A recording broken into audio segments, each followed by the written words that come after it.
Today I show you how easy set up shutter speed manual in camera Canon, and this will be only 2 minutes video. Let's go!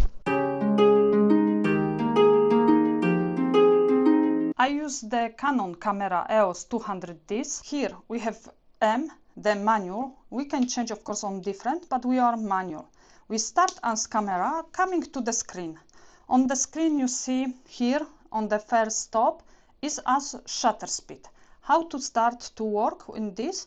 We press this button here, the bottom, and we can touching our screen and use the finger and change as shutter speed.